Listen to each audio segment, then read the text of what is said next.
Welcome viewer, I am Murugan S. This video tutorial describes, fix the broken icon and shortcut in Windows 11, 10.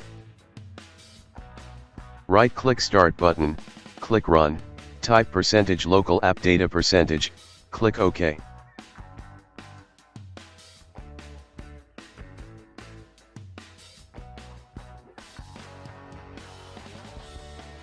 Click 3 dots, click Options, click View tab.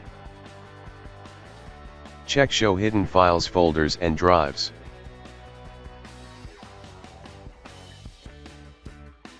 Delete icon cache file.